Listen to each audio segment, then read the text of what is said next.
you can tell from the title, in today's video I'm going to talk about my favorite books from 2016. I don't necessarily mean that they were published in 2016, they were just books that I read during that year. So for the past few years I've read upwards of 60 books, but last year I only read 59, but a lot of those were novellas, so it doesn't really count. That was just 59 things, including novellas. So I had less books to choose from going into my favorites. I think last year I did 10. This year I only have 8 to talk about. My 8th favorite book of the year was Obsidian by Jennifer L. Armentrout, and just the whole Lux series. I absolutely adored this series. I ate it up. It's trash, but it's wonderful trash. It's so addictive. If you don't know what the Lux series is about, it's often described as Twilight with aliens, which I think is a really good description. Basically, it's about this girl called Katie who moves in across the street from 2 aliens, a brother and sister called Dee and Damon. Damon is like an asshole, but he's a lovable one. You just kind of love him, and you just want him kind of a lot. Dee becomes best friends with Katie, and from that point onwards all sorts of crazy stuff happens. It's just so much fun. Cheesy, terrible, awful fun, but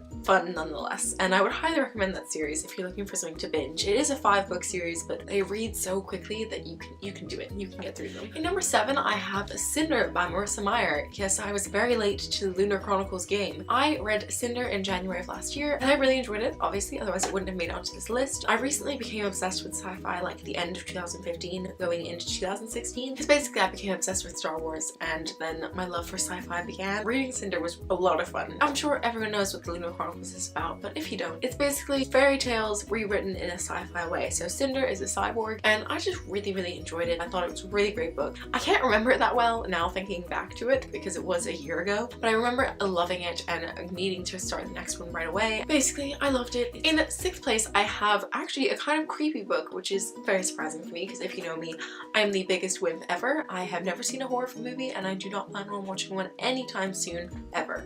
My 6th favorite book of 2016 was The Diviners by Libba Bray. Oh my god, I loved this book so much. I listened to it on audiobook, which is definitely the best way to do it because whoever does the audiobook does it fantastically. If you don't know what it's about this girl called Evie, and it's set in the 1920s, and Evie is what we call a diviner, which means that she has some sort of special power. So Evie can pick something up, she can see everything that happened to the person when they had that item. Something happens in her hometown. Her parents sent her off to go live with her uncle in New York City. I can't remember what the name of his museum is, but he owns some museum with creepy crawlies, a cult, and all sorts of really interesting things, but weird. All of a sudden these murders start happening, and it's something supernatural.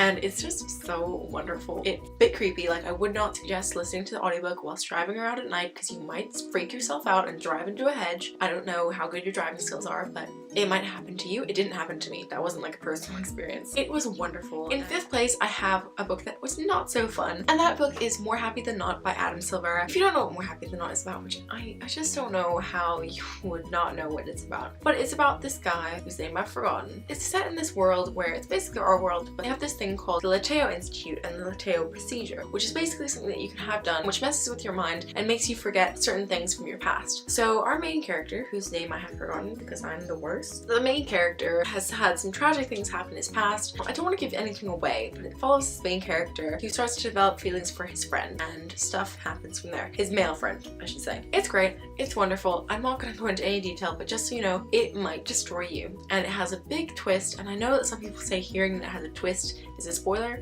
but I don't think you'll see it coming. It's fine.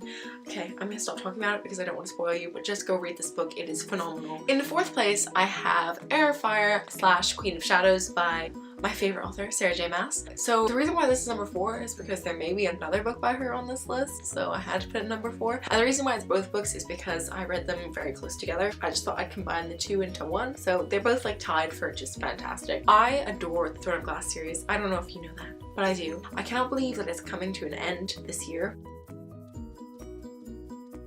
That is going to destroy me. I'm not even going to go into what Throne of Glass is about because you should know by this point because it's been around booktube for so long. But basically, it's one of my favorite series ever by one of my favorite authors ever. It's phenomenal. If you haven't read it yet, please pick it up because then you will probably have gotten it all done by the time the 6th book comes out. Coming in at number 3 is a book by one of my new favorite authors, and that book is Vicious by V.E. Schwab. I adore Victoria Schwab. I didn't know this until recently when I read a lot more of her books, and I adore her. It is my goal in life to read all of the books that she's written. One of my goals in life, I should say. Vicious is one of my absolute favorites. I read it and I was just blown away by how much I loved it, which is weird because the characters aren't exactly likable, but I just adored it. Normally I prefer books with likable characters, but I adored every single second of it. Vicious is about two main characters called Victor and Eli. Victor is the character who we follow more than Eli, and basically Victor and Eli went to university together, and Eli decided that he wanted to write his thesis on extraordinaries, or people with like superpowers, and he decides that he wants to turn himself into one. And we start like 15 years later when Victor now hates Eli and they hate each other, and it's just so much fun to read and just crazy and wonderful, and I loved every single second of it, and I just want to reread it at this point now that I'm talking about it again because it was so much fun to read. It was really difficult for me to decide which one to put in first place and which one to put in second place. I love them both equally, but I just had to put one second and one first, but they're basically tied. So in second place I have A Court of Mist and Fury by Sarah J Maas. I cannot express to you how much I loved this book. It hit me so hard in the feels. If you don't know, I already loved A Court of Thorns and Roses, so I kind of knew that I would love A Court of Mist and Fury. I don't want to give anything away because it's the second book in the series, but it was my favorite ever. It destroyed me, but I also loved every minute of it, apart from the bit when it destroyed me at the end. That bit was not so good. It has made me so unbelievably excited for A Court of Wings and Ruin. I cannot wait to reread it because I haven't yet. Like, a few of my friends have reread the book like 3 times, and I'm just like, I still haven't reread it, but I will because it was phenomenal. Sarah J Maas really knows how to build a world and make wonderful characters. So my absolute favorite book of 2016 was Harry Potter and the Deathly Hallows. It was my first time reading it and it was just absolutely wonderful. If you want to see it, I have a reaction blog of me reading it and my reactions as I went along, which I'll link down below. It was just so much better than the film. It was just my absolute favorite book of the year, one of my favorite books of all time. It was just phenomenal, and I'm sure that everyone else pretty much has already read this, so you do not need me to sell it to you. You already know the wonderfulness that is this book. Anyway, that is all for today's video. Those were all of my favorite books in 2016. If you have one of these videos, feel free to link it down below, or just write down your favorite books from last year. I would love to know. So thank you so much for watching. I hope you liked it. If you did, please give it a thumbs up. If you're new here, feel free to subscribe down below. I will see you all very soon with another video. Bye!